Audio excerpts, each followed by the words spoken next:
This 1910 home, built by Savannah shipper J.S. Strachan, is the last of the millionaire summer cottages originally built on St. Simon's Island.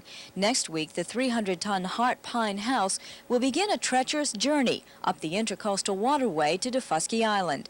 There, the house will be restored to its original condition and used as a reception center for International Paper's new development at Hague Point. There's no question that it would be easier to build a new house up at Hague Point. But in the end, we would have just that. A new house. Two matched barges, together as large as half a football field, will move the house when spring high tides are favorable, about the 23rd. But first, there's the problem of getting the 7,500 square foot house on board. One of the biggest challenges will be actually moving the house onto the barges. The house is going to have to travel over this rocky beach, so the movers first will dump a lot of sand. That's also part of a beach renourishment project. The house will be jacked up, reinforced with steel beams, and pulled and pushed with giant equipment over the sand causeway. Once loaded, it will begin a painstaking 2 to 3 day voyage. They've measured the house, they have measured the deck of the barges, and there should be about 6 feet of clearance at the bridges. But of course it does depend on the tide, and that's one of the reasons why we're going to have to take extra time, because we have to go through bridges at the low tides. Experts feel the house will survive the move because it's so well built. But it almost didn't survive at all. It was scheduled to be torn down this month to make way for new development. Saving a wonderful old home is a joy to restoration architect Bill Phillips. Anytime you can get a building like this that has history and as I say, is alive, an old building that's alive, and you can keep it from dying, I think that's fun. On St. Simon's Island, Nancy Amons, WTOC News. A grand old house on St. Simon's Island is about to begin a 100-mile journey by water to Daufuskie Island. Early this afternoon, dozens of workers helped roll a 7,500 square foot house onto twin barges. News Center 3's Nancy Liebens has our report.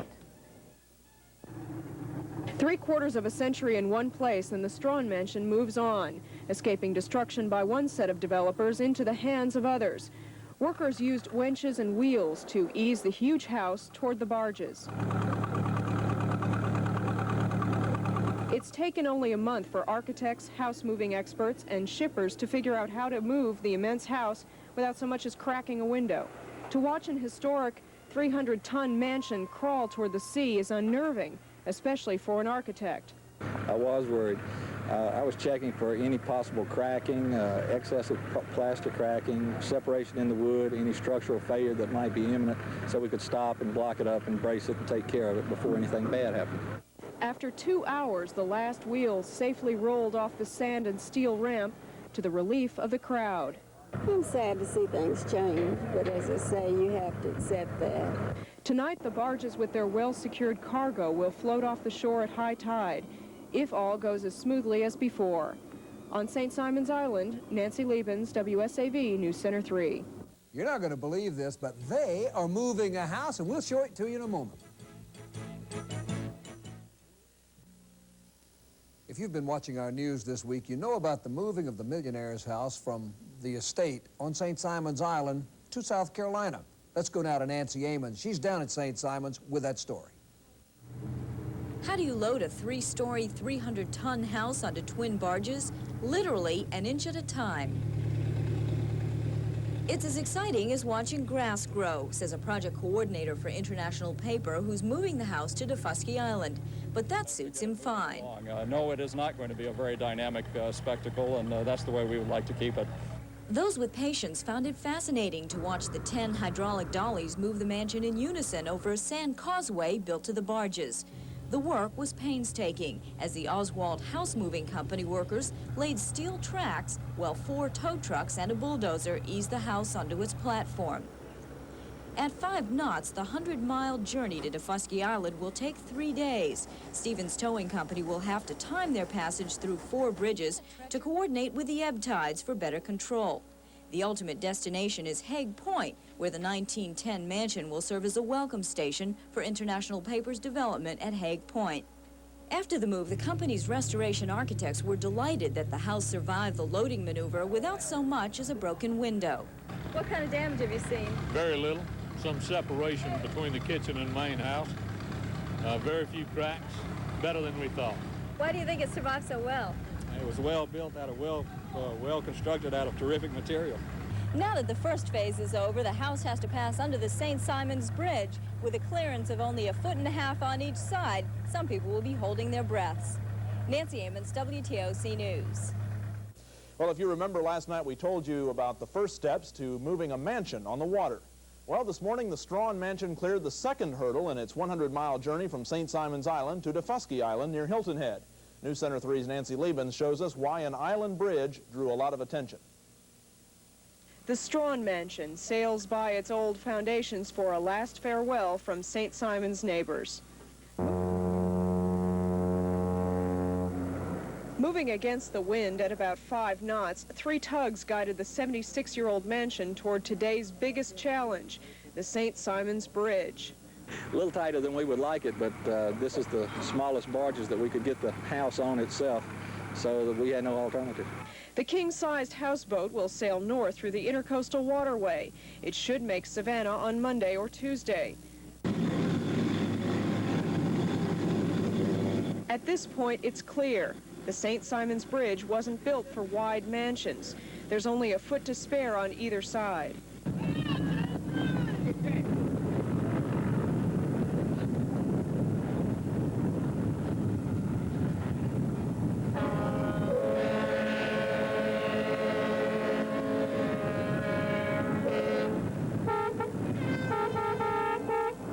The first owner of this mansion made his money building ships, but now FDM Strachan may be better known for his seaworthy house.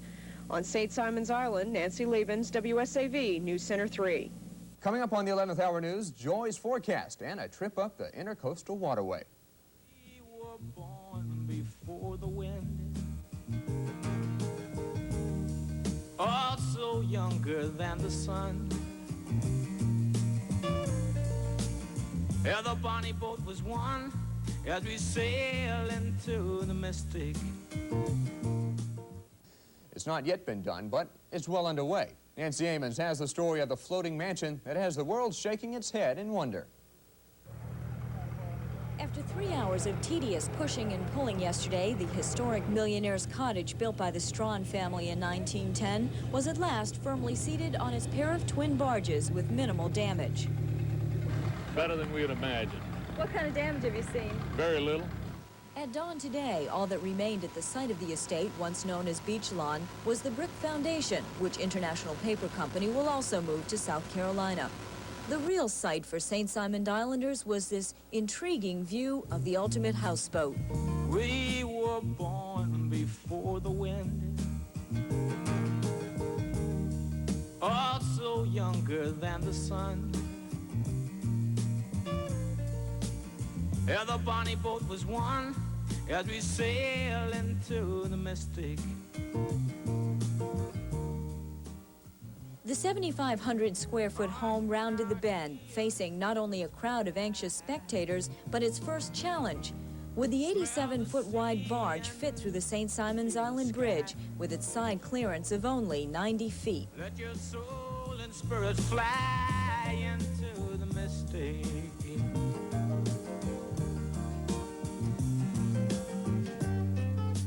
And where that foghorn blows, I will be coming home.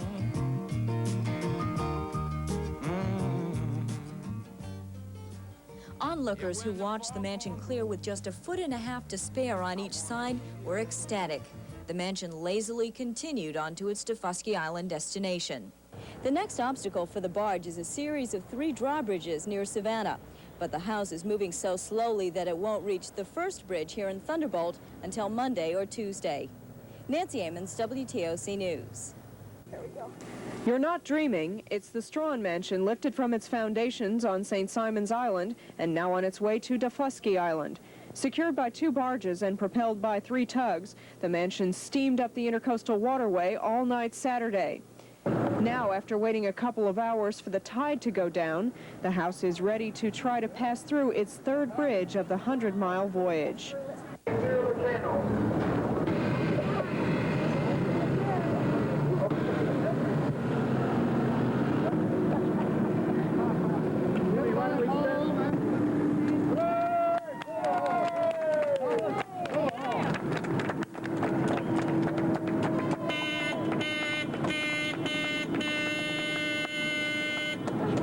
the mansion bearing barges will stay near Fort Jackson. It will be Tuesday morning before the Strachan Mansion's new site will be ready. Nancy Liebens, WSAV News Center 3. The mansion is on the move. Today, that three-story house on a barge we've been following from St. Simon's Island has finally reached Savannah, amazing spectators who wondered how it would fit through the Thunderbolt Bridge. We have two reports, beginning with Nancy Amons. This is how the majestic Strachan Mansion looked as it reached Savannah a full day ahead of schedule. The giant barges bearing the 54-foot-high St. Simon's House sailed nearly all night, taking advantage of the favorable weather and full moon. We joined a Coast Guard escort boat whose job was to keep the overly curious a safe distance. It also gave us the opportunity to talk to one of the 4 passengers on the house, who tells us that riding 100 miles on the ultimate houseboat is an experience he'll tell his grandchildren about someday. It's very smooth and it's a delightful ride. You have sort of a constant little breeze, and the shoreline passes by very slowly, and I can tell you that last night with that bright moon, there was a full moon and the visibility nearly unlimited. It was really a beautiful night. The stars were bright and it was a nice place to be. And while the barge was waiting for the afternoon tide, engineers also had a chance to check for structural damage. Even though the house is not actually moving on the barge, the structural engineers are keeping a very close eye on the house to make sure it isn't shifting. They say the house is in excellent shape for the rest of its journey to Daufuskie Island. It's a big investment that International Paper Company is protecting. They paid a whole $1 to developers who would have torn the house down, plus $100,000 in movers' fees. Nancy Amons, WTOC News. Arthur Gilchrist has spent many a day beside the banks of the Wilmington River. He's seen a lot of things float past. This is a first. It is a sight. Arthur wasn't alone this day. Hundreds of other curious onlookers crowded along the Wilmington shores to see the Strachan Mansion float past. It's amazing. Well, I think it's wonderful. I've never seen a house float down the river. I think this has got to be it. The mansion did have to clear a number of obstacles before it could continue on its way. One of those obstacles was the drawbridge here in Thunderbolt. Most of the people watching from up here on top of the bridge were amazed at how smoothly the house went through. Of course, that comes from a lot of planning. I was down the edge of it. Looked like they had plenty of room. Coming down the river, it just looked like it was bigger than the opening. A sight to behold, this spectacle is sure to draw many more beside the water shores before it reaches its final destination on Daufuskie. Rob Smith, WTOC News. An historic home in St. Simon's Island, Georgia, was in the way of some developers, and so they offered it for a price of $1 to anyone who would take it away. And a paper company paid the $1 and took it away. This home of a shipping magnate once upon a time is now being shipped to Daufuskie Island off South Carolina. Should get there tomorrow, they say. News Center 3's Nancy Liebens tells us the movers made the more than $100,000 project appear easy. The Strachan Mansion sails its last leg of the 100-mile journey. It's been 3 days of surprises for the house guests and people on the shore. A fisherman along the way who wasn't expecting it and saw the house go past the marsh and couldn't see any of the boats. He almost fell out of his boat when he saw it. For the last time, the 76-year-old mansion draws small craft around it like gulls to a fishing boat. Here's where the Strachan Mansion will sit. But first, the tides have to raise the barge up to the exact height of the land ramp. All right.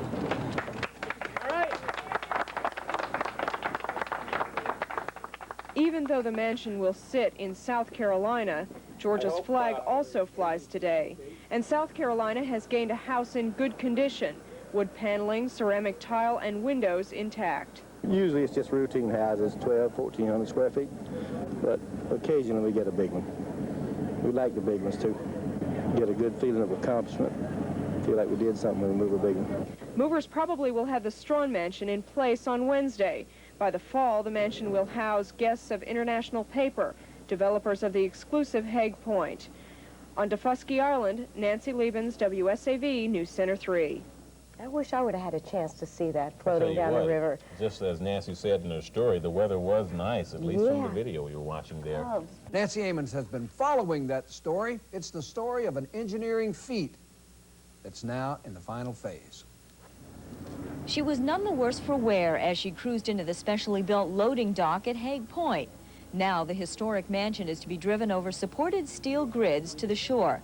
The only complication is that the monstrous structure must cross some 250 feet of soggy marsh. The only tough spot we're going to have is when we crossing over that little wet spot over there. That's about the only tough part we'll have. You got some 300 tons there just in the house. You think it's going to make it all right? Oh, yeah, I hope so. We done come too far not to now. Engineers were preparing the grids and setting up the cables to pull the house while waiting for the tide to change. Meanwhile, it was time to salute the arrival of the Strachan mansion by flying both the Georgia and South Carolina flags. It was a touching moment for the grandson of the man who built the house in 1910.